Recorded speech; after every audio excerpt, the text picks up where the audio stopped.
दोस्तों, यह कहानी है भारत वर्सेस वेस्टइंडीज के बीच खेले गए 5 मैचों की टी20 सीरीज की। जब घमंडी वेस्टइंडीज के खिलाड़ियों ने भारत के खिलाफ टी20 मैच जीतकर मैदान पर नंगा नाच करना शुरू कर दिया।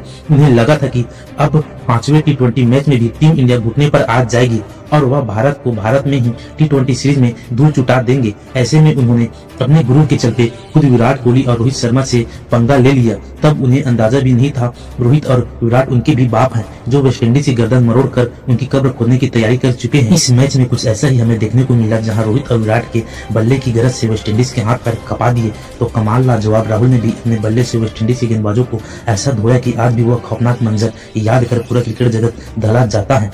तारीख थी 20 नवंबर 2020। 5 मैचों की टी20 सीरीज 2-2 से बराबरी पर खड़ी थी। ऐसे में वानखेड़े स्टेडियम में यह टी20 सीरीज दांव पर लगाकर वेस्टइंडीज ने पहले बल्लेबाजी करने का फैसला किया और यह उनकी सबसे बड़ी गलती साबित हुई। टीम इंडिया को विस्फोटक शुरुआत दिलाने रोहित शर्मा के साथ केएल राहुल की खतरनाक जोड़ी मैदान पर उतरा, जिनका नाम ही बड़े से बड़े गेंदबाजों का पसीना छुड़ाने के लिए काफी था। दूसरी गेंद पर रोहित ने कवर को चीरते हुए चौका बटोरकर अपने तेवर वेस्टइंडीज को दिखाने शुरू कर दिए थे। ऐसा लगा था आज तो वह सिर पर कफन बांध कर आए हैं। जब रोहित बैटिंग करे और ऐसे छक्के चौके न आए, ऐसा कभी हो ही नहीं सकता। तो रोहित और राहुल ने अपने विस्फोटक बल्लेबाजी से पहले 3-4 ओवर में ही गदर मचा दिया था। चौथे ओवर में होल्डर की धज्जे उड़ाते हुए केएल राहुल ने एक के बाद एक 2 तूफानी छक्के बटोरकर 4 ओवर में टीम इंडिया को 44 रनों पर पहुंचाया। तो 5वें ओवर की पहली गेंद पर रोहित ने बाउंड्री के पार तूफानी छक्का जड़कर 50 रनों की मजबूत साझेदारी का निर्माण किया और वेस्टइंडीज की धज्जियां अभी से उखाड़ कर रख दी थी। वेस्टइंडीज खेमे में इन दोनों खिलाड़ियों का खौफनाक अभी भी देखा जा सकता है। उन्हें तो समझ ही नहीं आ रहा था कैसे उनके विध्वंसक को रोका जाए। पूरा वानखेड़े अपने चहेते रोहित के अद्भुत बल्लेबाजी देखकर जश्न मना रहा था। मुंबई का राजा रोहित शर्मा मुंबई के मैदान पर वेस्टइंडीज की कब्र खोदने की पूरी तैयारी कर चुके थे, तो उनसे कंधे से कंधा मिलाते हुए राहुल भी चौके की झड़ी लगा रहे थे। सामने कोई भी वेस्टइंडीज का गेंदबाज आता तो उसे दोनों केवल बाउंड्री के बाहर ऐसे डिपॉजिट कर रहे थे जिसे उनके खिलवाड़ उनसे कर रहे हो। और अपने विस्फोटक अंदाज में रोहित ने गेंदबाजों के सिर के ऊपर से 100 मीटर लंबा छक्का जड़कर अपनी तूफानी अर्धशतक केवल 23 गेंदों में ठोका और वेस्टइंडीज की बर्बादी की दर्दनाक दास्तान लिखनी शुरू कर दी, जिस पर तो विराट कोहली ने भी रोहित को सलाम किया। अगली ही गेंद पर चौका जड़कर उन्होंने न केवल 100 रनों की मजबूत ओपनिंग साझेदारी को अंजाम दिया, बल्कि टीम इंडिया को 102 रनों तक केवल 8 ओवर में ही पहुंचा दिया। जब तो ऐसा लग रहा था जैसे यहाँ पर मजाक चल रहा हो। रोहित यमराज की तरह वेस्टइंडीज के गेंदबाजों का करियर तबाह करने पर तुले हुए थे। 10वें ओवर में टीम इंडिया ने अपनी धाकड़ बल्लेबाजी से 116 रन ठोक डाले, तो 11वें ओवर की शुरुआत भी रोहित ने अपने ट्रेडमार्क फुल शॉट से बटोर कर की थी। उन्होंने रोकने का कोई भी प्लान वेस्टइंडीज के पास बिल्कुल भी नहीं था। उनके गेंदबाज तो रहम की भीख मांगने लायक भी नहीं रह गए थे। अब तो केवल भगवान ही गेंदबाजों को रोहित से बचा सकता था। लेकिन तभी भगवान ने वेस्टइंडीज की प्रार्थना सुन ली। एक और बड़ा छक्का लगाने के चक्कर में रोहित हवा में गेंद मार बैठे और नीचे फील्डर ने कोई गलती नहीं की। लेकिन इस विकेट पर वेस्टइंडीज के खिलाड़ियों तो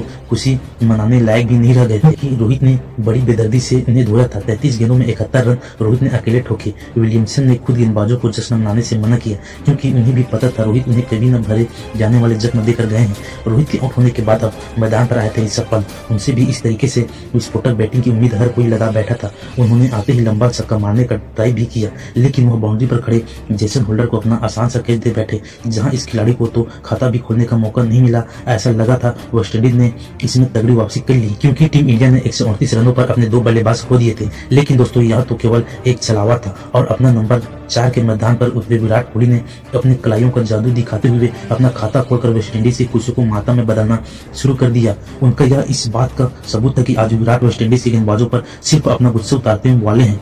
और ऐसा ही हमें देखने को मिला। एक तरफ से केएल राहुल केवल डील कर रहे थे, तो केवल इतिहास लिखने के लिए आए थे। 14 ओवर में उन्होंने टीम इंडिया को 157 रनों तक पहुंचाया, तो उनके बाद भी उनको रोक पाना कहां वेस्टइंडीज के गेंदबाजों के बस में था। विराट का भी उन्हें बखूबी साथ मिला। वैसे तो विराट हमेशा धीमी बैटिंग करते हैं, लेकिन इस मैच में तो उनके सर पर खून सवार था। उन्होंने आते ही मैदान पर कत्लेआम मचा दिया। इन दोनों खिलाड़ियों ने केवल 39 गेंदों का ताबड़तोड़ 50 रनों की मैच विनिंग साझेदारी को अंजाम दे डाला। उनकी धाकड़ बैटिंग का नतीजा ऐसा हुआ कि 17.2 ओवर में टीम इंडिया 194 रनों के पार खड़ी थी। वेस्टइंडीज के गेंदबाजों को उन्होंने मार मार कर लाल कर दिया था। तभी चौथी गेंद पर विराट ने एक ऐसा अद्भुत छक्का जड़ जो वेस्टइंडीज के खिलाड़ियों के चेहरे पर थापड़ था। लग रहा इसकी गूंज 7 समुंदर पार वेस्टइंडीज तक सुनाई दी। इसी के साथ विराट ने टीम इंडिया को 200 रनों के पार पहुंचा दिया और अभी भी 18 ओवर भी पूरे नहीं हुए थे। इससे आप खौफ और बर्बादी का मंजर अंदाजा लगा सकते हैं। भारतीय फैंस तो खुशी से झूम रहे थे। उनकी खुशियों का आज कोई भी ठिकाना नहीं था। हर तरफ के राहुल और इंडिया राहुल और विराट के नारे भी पूरे वानखेड़े में गूंज रहा था, क्योंकि आज विराट ने अपनी बादशाहत के आगे वेस्टइंडीज के नामो निशान मिटाने की ठान ली थी। 19वें ओवर में पोलार्ड का स्वागत भी विराट कोहली ने एक लाजवाब छक्का मारकर अपना अर्धशतक केवल 21 गेंदों में ठोक दी, जो उनके करियर का सबसे तेज अर्धशतक था। यानी कि विराट तो आज एक के बाद एक महारिकॉर्ड तोड़ते ही जा रहे थे। दूसरी तरफ राहुल भी अपने शतक की बेहद करीब थे। आज तो ऐसा लग रहा था कि चौके छक्के नहीं बल्कि रिकॉर्ड तोड़ बारिश होने वाली है। फ्रूट को लगातार 2 गेंदों पर 2 छक्के जड़कर विराट ने इस गेंदबाज की घमंड ही चुटकियों पे मसल दिया था। ऐसा लग रहा था कि आज पूरी वेस्टइंडीज तो हाथ पैर जोड़कर विराट से माफी मांगने वाली है। हालांकि ऊपर वाले के घर में अंधेर नहीं। पारी की 20वें ओवर में वेस्टइंडीज को राहुल के रूप में बड़ी सफलता मिलती है, जहां राहुल नो बॉल की अपील अंपायर से करते हुए रह गए। इस गेंद को लेकर तगड़ा विवाद भी दोनों टीमों के खिलाड़ियों के बीच हो गया, लेकिन अंत में अंपायर ने वेस्टइंडीज का साथ दिया और राहुल इस मैच में अपना शतक पूरा नहीं कर पाए। कंट्रोल को अंत में सलूट करने का मौका मिला और राहुल इस मैच में 56 गेंदों पर 91 रनों की कभी न भूलने वाली पारी खेलकर पोलैंड लौट गए। लेकिन विराट कोहली को रोकना आज वेस्टइंडीज के लिए संभव ही नहीं था। पारी की अंतिम गेंद पर विराट ने राहुल के बेइज्जती का बदला लेते हुए कंट्रोल के बाउंड्री बाहर की। 20वें ओवर में टीम इंडिया को उन्होंने 240 रनों के ऐतिहासिक टोटल तक पहुंचा दिया, जिसका पीछा करना तो वेस्टइंडीज के लिए 7 जन्मों में पॉसिबल नहीं होने वाला था। विराट, रोहित और राहुल ने आज वेस्टइंडीज को पूरी तरीके से नस्ते नाबूद कर दिया था। जहां की कोहली 29 गेंदों पर 70 रनों की खौफनाक पारी खेलकर पवेलियन एक बादशाहत की तरह वापस जा रहे थे। वेस्टइंडीज के खिलाड़ियों के सामने एक नामुमकिन से लक्ष्य था। उन्हें भी पता था इसका पीछा करना इतना आसान नहीं है, लेकिन वेस्टइंडीज कभी भी हार नहीं मानती है और इस मैच में भी ऐसा ही कुछ होने वाला था। वेस्टइंडीज को तूफानी शुरुआत दिलाने इस मैच में लैंडन सिमंस के साथ ब्रेंडन किंग की खतरनाक जोड़ी मैदान में उतरी थी, जो अपनी टीम को धाकड़ शुरुआत दिलाना चाहते थे। दीपक चहर को चौका ठोक सिमंस ने अपने तेवर भी टीम इंडिया को दिखाए थे, लेकिन स्विंग किंग भुवनेश्वर के आगे उनका एक न चली। भुवी ने किंग को राहुल के हाथों कैच आउट करवाकर वेस्टइंडीज को पहला झटका दे दिया। अभी से सबको टीम इंडिया को ऐतिहासिक जीत नजर आने लगी थी।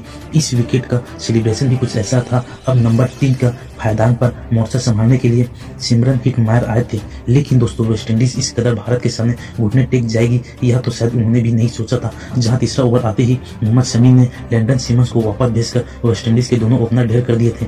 वेस्टइंडीज को साफ तौर पर समझ आ चुका था कि अब तो यहाँ से केवल उनकी धज्जियां उड़ाना ही निश्चित है और गरीबी में आटा गीला इससे पहले वेस्टइंडीज संभल पाती थी। दीपक चहर ने उनके सबसे बड़े हथियार निकोलस पूरन को बाउंड्री पर शिवम दुबे के हाथों कैच करवाकर वेस्टइंडीज की कमर तोड़कर रख दी थी। स्कोर बोर्ड पर केवल 17 रन ही बने थे और वेस्टइंडीज के टॉप 3 बल्लेबाज पोलैंड लौट चुके थे। इससे बुरा वेस्टइंडीज के लिए और क्या हो सकता है। अब तो केवल इस मैच में फॉर्मेलिटी ही बची थी। कौन सोचा था कि वेस्टइंडीज यहाँ से भी मैच में वापसी कर पाएगी, लेकिन तभी मैदान में आते टीम इंडिया के लिए काल बनकर किरण पोलार्ड, जिन्होंने इस मैच के चुटकियों में ऐसा पलटा कि पूरी दुनिया देखती रह गई। एक तरफ से हिटमायर हार मानने को तैयार नहीं थे।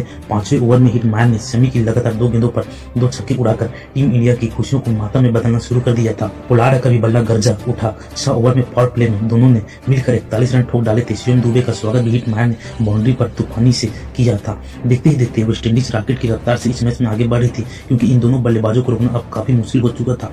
कुलदीप का स्वागत ही सबके मारने के साथ किया।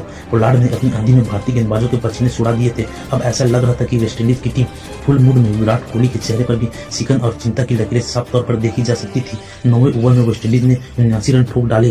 कुलदीप के 10वें ओवर की पहली गेंद पर हिटमायर ने स्टेडियम पर खतरनाक छक्का उड़ा दिए थे, लेकिन तभी तीसरी गेंद पर कुलदीप यादव की आखिरकार हिटमायर का शिकार कर भारतीय टीम को राहत की सांस दिलाई, जहां ये खिलाड़ी 24 गेंदों पर 41 रन बनाकर पोलैंड लौट गया।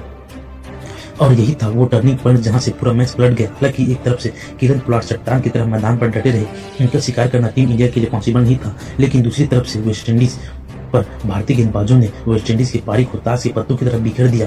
कुलदीप ने जैसन होल्डर को मनीष पांडे को हाथे कैच करवाकर आधी वेस्टइंडीज की टीम समेट दी थी। भारतीय क्रिकेट फैंस तो जीत का जश्न मना रहे थे। एक तरफ से पोलार्ड अपनी टीम को जीत दिलाने की भरपूर कोशिश में लगे हुए थे। इस खिलाड़ी ने अपना शानदार अर्धशतक भी पूरा कर लिया था, लेकिन कहते हैं ना, एक अकेला खिलाड़ी क्या ही कर पाएगा। वो रन तो जोर मार रहे थे। अपने सामने आने वाले हर गेंदबाज को बाउंड्री के बाहर उन्होंने डिपॉजिट करने में कोई कसर नहीं छोड़ा था। लेकिन टीम इंडिया के माउंट एवरेस्ट को अकेले चढ़ाना भी उनकी बस की बात नहीं थी और आखिरकार भुवी ने किरण पोलार्ड को बाउंड्री पर जैसे जडेजा के हाथों कैच आउट किया, वहीं पर टीम इंडिया की जीत की मुहर लग चुकी थी, क्योंकि सबसे बड़ा खतरा आखिरकार वापस आ चुका था। 141 रन पर वेस्टइंडीज की सब बल्लेबाज घुटने टेक चुके थे। पोलार्ड 39 गेंदों पर 59 रन बनाकर पवेलियन लौट गए और उनके विकेट के बाद तो वेस्टइंडीज एक एक रन के लिए उतरती नजर आई।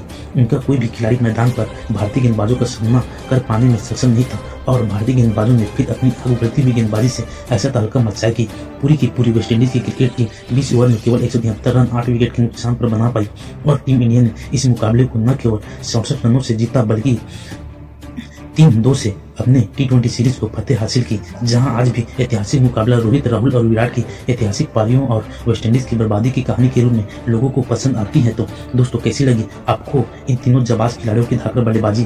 अपनी कीमती राय हमें कमेंट करके जरूर बताइए।